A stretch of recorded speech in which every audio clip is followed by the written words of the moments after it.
Mummy जी, ये sofa मेरे मायके से आया है। बस यही एक लाइन थी जिसने सास शांति देवी का दिल तोड़ दिया। शादी को बस कुछ महीने हुए थे और बहू नेहा के तेवर अब बदलने लगे थे। पहले कुछ हफ्ते तक सबको लगा कि नेहा नई है, थोड़ा समय लगेगा, पर धीरे धीरे घर का माहौल बदल गया। सुरेश जी और शांति देवी ने इस घर को अपने पसीने से बनाया था। हर चीज़ में एक याद थी, हर कोने में मेहनत की खुशबू थी।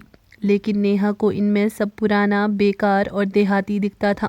जिस दिन उसने नया सोफ़ा लाकर कहा, मम्मी जी ये सोफ़ा मेरे मायके से आया है, अब पुराना हटवा दीजिए, उस दिन से शांति देवी की आंखों में एक अजीब सी नमी रहने लगी।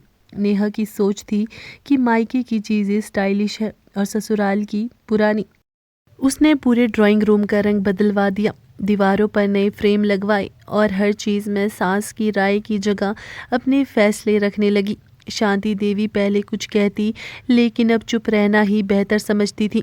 सुरेश जी ने एक दिन कहा, बहू को थोड़ा समय दो, शायद समझ जाए। पर शांति देवी का दिल हर रोज़ थोड़ा थोड़ा टूटता जा रहा था। वो बहू के तानों को मुस्कान में छुपा लेती, क्योंकि बेटे अजय की खुशी उनके लिए सबसे ज़रूरी थी। नेहा को लगता था कि उसकी मॉडर्न सोच ही सही है। वो सास के देसी तरीकों पर हंसती, उनके पहनावे का मजाक उड़ाती और अक्सर कहती, मम्मी जी अब ज़माना बदल गया है, पुराने लोग पुराने जैसे ही रहते हैं। शांति देवी के लिए ये शब्द किसी तीर से कम नहीं थे, पर उन्होंने कभी पलटकर जवाब नहीं दिया।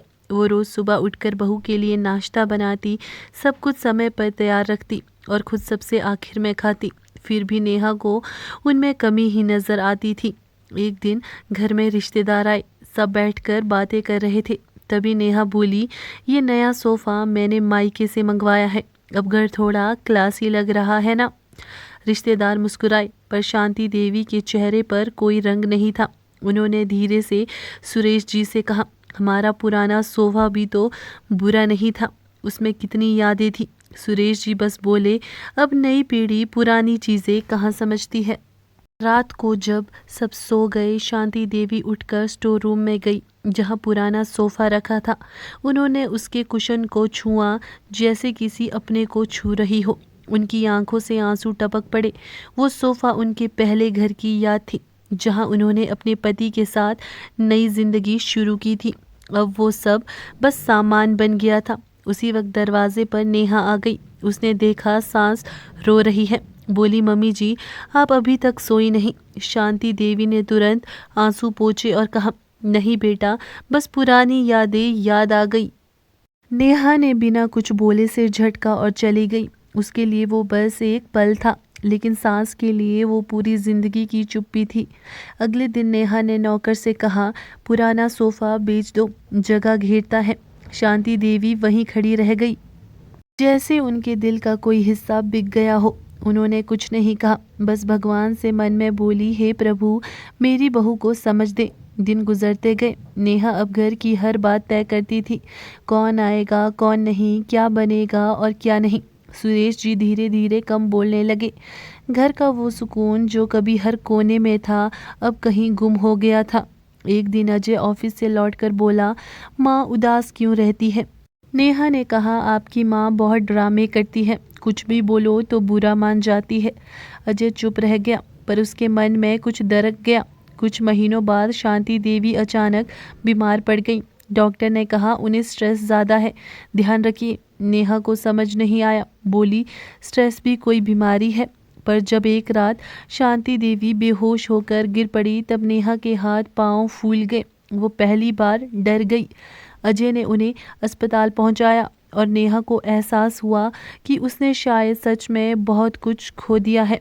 अस्पताल में 3 दिन तक शांति देवी बेहोश रही। नेहा वहीं बैठी रही, चुप, बिना मोबाइल के, बिना दिखावे के। चौथे दिन जब शांति देवी को होश आया तो उन्होंने धीरे से कहा, नेहा बेटा, घर का ख्याल रखना, हमें कुछ नहीं चाहिए, बस तेरा प्यार। वो शब्द सुनकर नेहा फूट फूट कर रो पड़ी। उसने माँ के पैर पकड़ लिए, मम्मी जी माफ़ कर दीजिए, मैं बहुत गलत थी, आपने कभी कुछ नहीं कहा और मैं बस ताने देती रही। शांति देवी ने कमज़ोर मुस्कान दी। बेटा, जब किसी को सच्चे मन से पछतावा हो जाए तो सास नहीं माँ ही माफ़ करती है। उस दिन नेहा का दिल बदल गया। उसने घर लौटते ही पहला काम किया कि वो पुराना सोफ़ा वापस मंगवाया। उसने खुद साफ़ किया, पॉलिश लगाई और ड्राइंग रूम में रख दिया। अजय और सुरेश जी हैरान थे।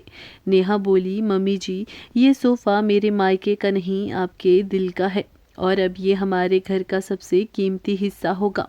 उस दिन घर में पहली बार फिर से वो सुकून लौटा जो सालों से खो गया था।